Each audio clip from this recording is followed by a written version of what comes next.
your lulu, lula, your papa, mama, your auntie, your uncle, or your kuya and ate.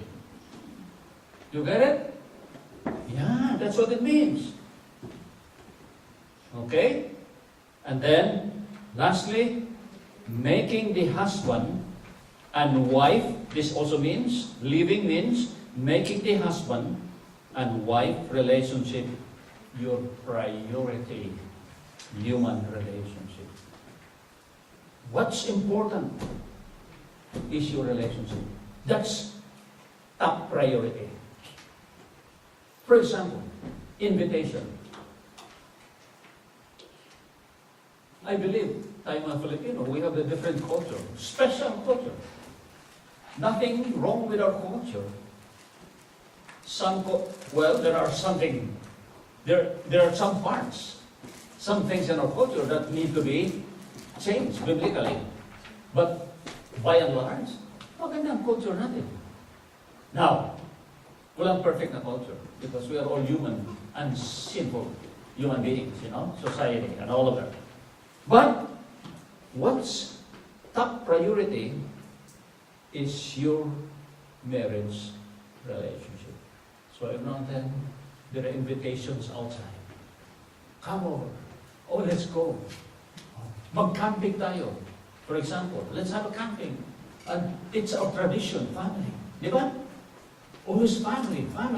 Because we are communal. Our culture is communal. As opposed to the westernized and all North American, which are ruggedly individual. Communal tayo. But what if your husband, your wife, or your husband, as the case may be, is not feeling well, or something is wrong, you're not ready financially and all of that? Will you force yourself to join that family tradition thing? Because you need rest and you need also some time to recover financially. There you go. So it's a choice between what? Our relationship as married people must have, number one, priority than my family out there. That's the biblical. In the Philippine culture, mas sama ugali ng mga tao ito. Right? They don't understand. You have a problem too, and you cannot make it because of some valid reasons. So never mind, as long as you do what is what. Right? So this is the meaning of the word living. So we have just discussed what it doesn't mean and what it means. Now, point number 2. Main point number 2. God's blueprint for marriage directs husbands and wives to cleave to one another. God's blueprint for marriage directs husbands and wives to cleave for one another. Okay, so we are done with living. Now let's go to cleaving. What does it mean? Okay? We'll try. Nothing wrong with it. There's nobody who will fail the course here by giving a wrong answer. You try. Okay. What does the word cleaving here mean? As far as you understand. Sayong understand it. Joining together. Okay. Are there some more? Joining together. Yeah. No. Okay. Well, cleaving means A, that God planned marriage to be a permanent relationship. This is permanency. Cleaving means you live and then you cleave. And cleaving here means permanent relationship. So it's not what they call trial and error. Our culture today, you see, they'll live in. And then you ask them, why is it that you are doing that? Because I like to know. If I could not get by with him, maybe 1 year is good enough, to test. And after 1 year, I'll see. Not so in the Bible, not so with God, who designed marriage. Marriage is what? Permanent. And then you know already, till death. Matthew 19, Jesus makes that clear. Till death parts us. Until death. So, this is God's ideal purpose. Wow. And young people, the millennials nowadays, college students, university students, they are what? They are brainwashed and yet indoctrinated by many professors there. Believe me, that's why we need to pray for our children who are going to university and college. Yes. By the time they are out there, almost every school day, they sit under the feet of many, not all, many professors who ridicule the Bible. That's out of date. Panahon pa ng kupong-kupong yan. It doesn't apply anymore. This one. One time, a friend, or neighbor, laughed at me because I was talking about being married to my wife for how many years already. And he laughed and said, "Oh, wow." Sabi niya, "What kind of life is that? Isn't that boring?" He laughed at me because, you got stuck after one woman. Isn't it boring? That's the mentality nowadays of what we call a philosophy known as relativism. Relativism means no right, no wrong. It is right if you are gratified, if you are happy, self-fulfilling. If you are not happy, that's wrong. So no right, no wrong. Wow. We call that relativism, as opposed to absolutism. The Bible is absolute. Truth is only one truth. There are not so many truths. Isa lang. And the truth is what? Eternal, unchangeable. Relativism is, truth is, what is true now is not true 30 years after. What is true in the Philippines is not true. What is true there is not true here in Canada. You call that situation ethics. So what's up, mga young people? Yeah, the Bible talks about this. God planned marriage to be a permanent. Where do we find that? Mark 10, 7 to 9. That's the verse. There are many more, but I think this is good enough. Mark 10, 7 to 9. So, marriage is not a matter of convenience, but obedience.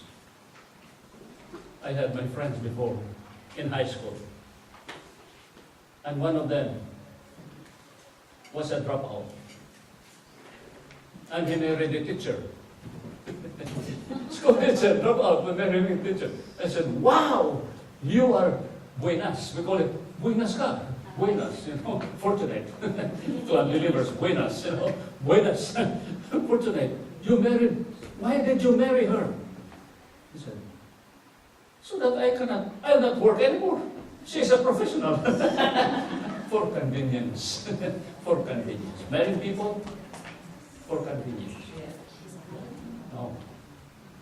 We've got to marry because of obedience to God's command, not convenience. So, no matter how the cards fall, through trials, through thick or thin, that's what it means. In the marriage vows, in sickness, in good health. For better, for worse. Till death. That's beautiful. It's yours. Mhm.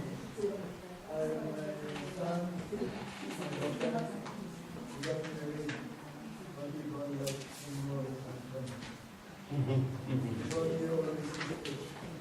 Yeah. Yeah. Because to her, the husband always makes mistake. The husband cannot do what is right. He can do what is right. Yeah, that's why. Another woman. Yeah, that's right. That's We will address it, in the next session. Yeah. Because the next session is the responsibilities of the wife. And then the third session is the responsibilities of the husband. So it's older, wife and then the husband. Some sessions are there. Okay? So it's good. Yeah. So it's not we who can judge. Oh, he is no longer worthy to be my husband, so I'll divorce. I'll abandon, walk out of the marriage. It's God. What does it teach? Because when we obey what God teaches us, we will be happy. If we disobey, we will be miserable. There is blessing in obedience, and there is curse in disobedience. Wow. So what's important is, kaya the word here is, no matter of how the cards fall out, sometimes it's sakit. Sometimes it's hard to accept it. But of how much you are willing and determined to work. Okay? So more we will cover that later on. That's a good question. That's a good question. I told my daughter that he is not alone. Mm-hmm. Just pray to God. God will know. Exactly. Yes. Go to the manual. Go to the blueprint. Yeah. And then, just be willing to obey. As the song says, trust and obey, for there's no other way to be happy in Jesus but to trust and obey. So a good marriage is based more on commitment than feeling or animal attraction. It's commitment to marriage and lifetime. Till death. Lifetime. Hindi sabi na, oh, I'll marry you, but I'll see 20 years from now. And I heard of somebody else, who is an elderly like me too, as older, my contemporary. He said, I'll divorce my wife when all the children are graduated from university.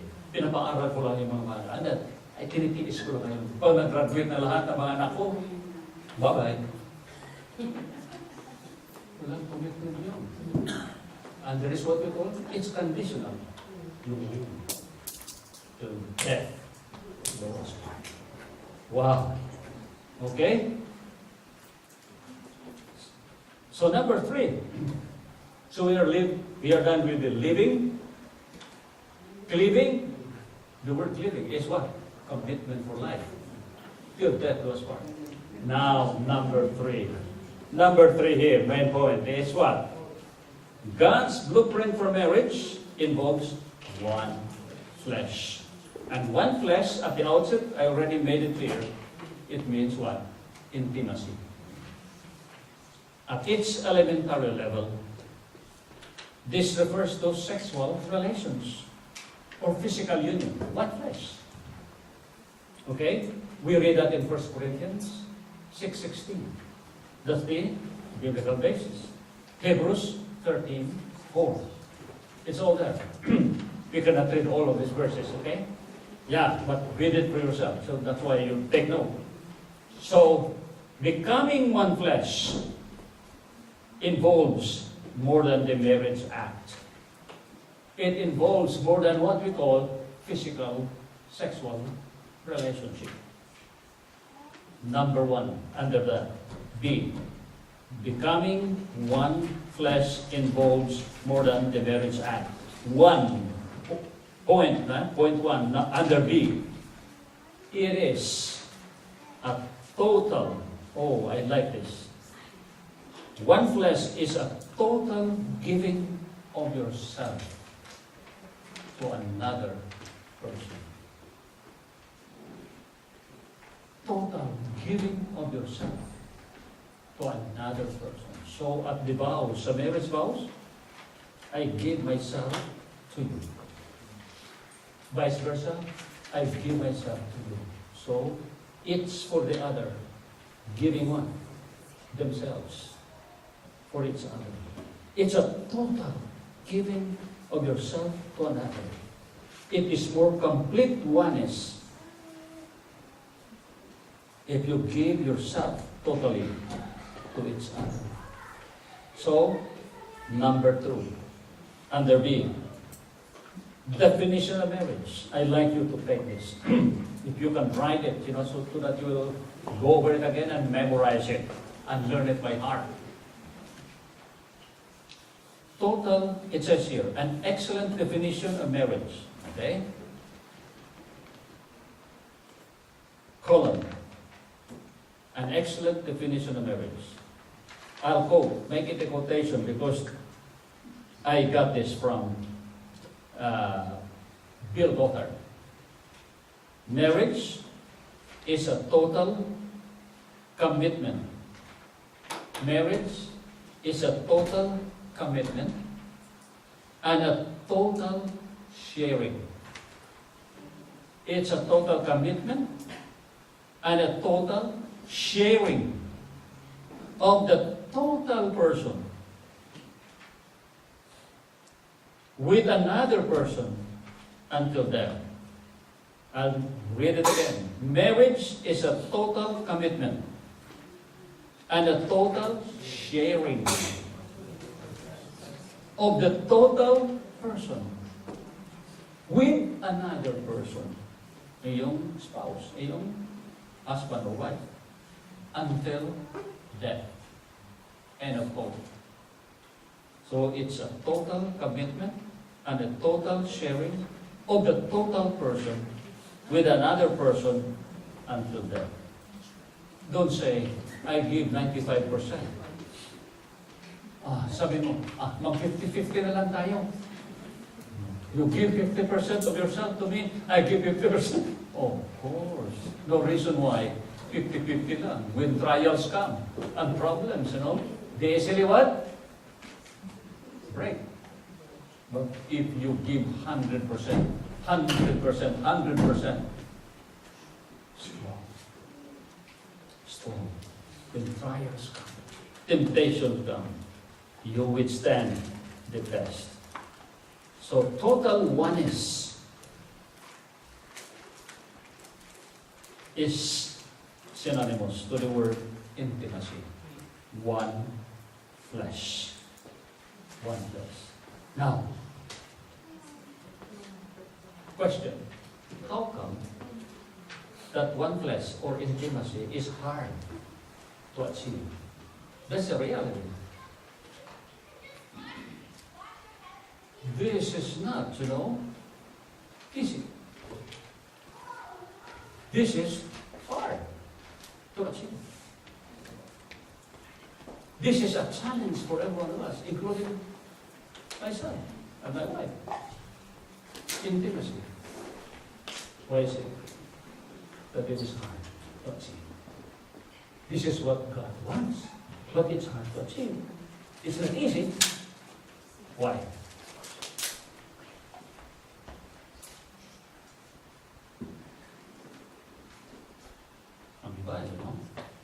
Temptations.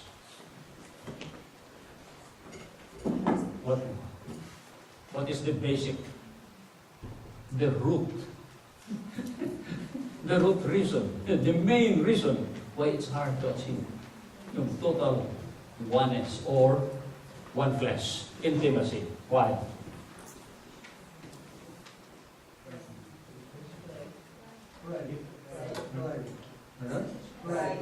Pride. Okay. That's good. Smart. That's a good try. Yeah. Pardon?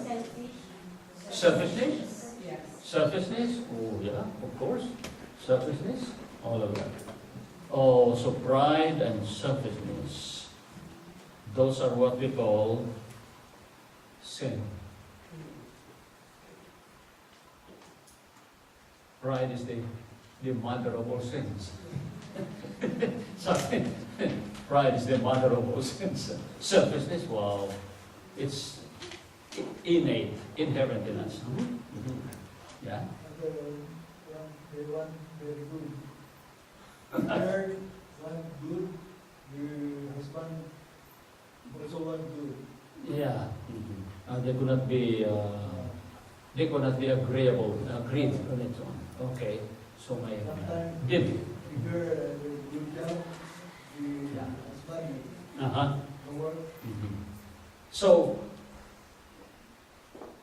all of these things, pride, selfishness, greed, and all of this, okay, could be narrowed down to one thing. That is S-I-N. Sin. This is the basic hindrance to the achievement of intimacy of oneness, one flesh. Our sinfulness. Since Adam and Eve fell into sin in the Garden of Eden, that's where it started. Paradise was lost, right? The marriage was in trouble. We read that Genesis 2:25. Genesis 3:6-10. So this brings us to our need of Jesus Christ because of our sinfulness. Nobody could help us except the one who came. That's why we call him Savior. Redeemer. Because of our sin. So, to a right relationship with God, we've got to come to Jesus Christ to have a right relationship with God.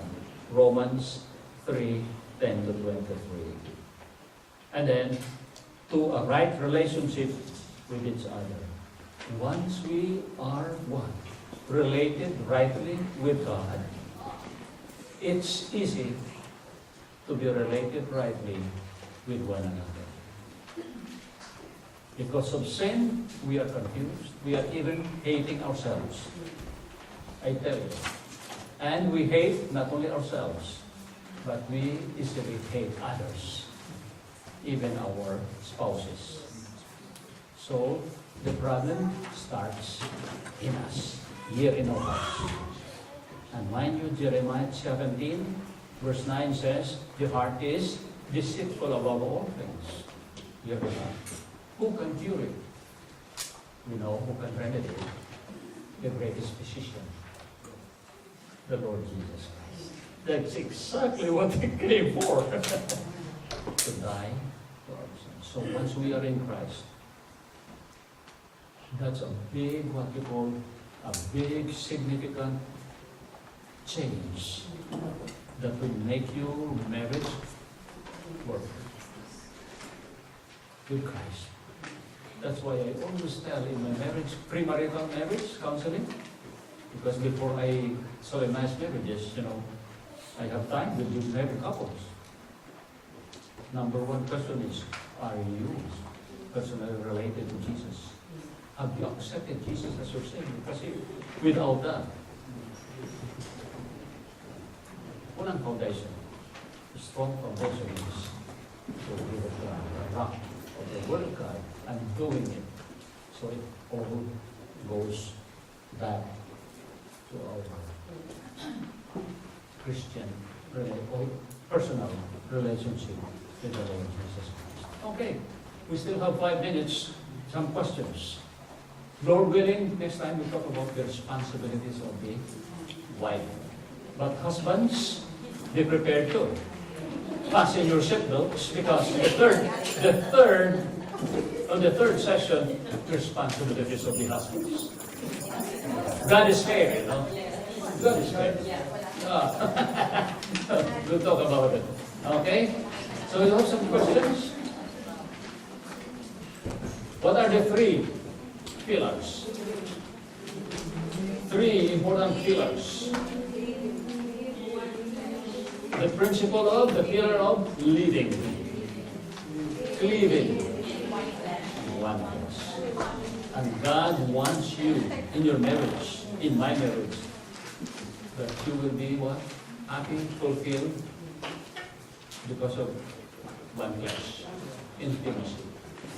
Without that, marriage is what? Meaningless. So if you are struggling yet and you're not happy and you are not really fulfilled in your marriage, something is wrong. You must go, and check all of these principles. Three, living. Okay?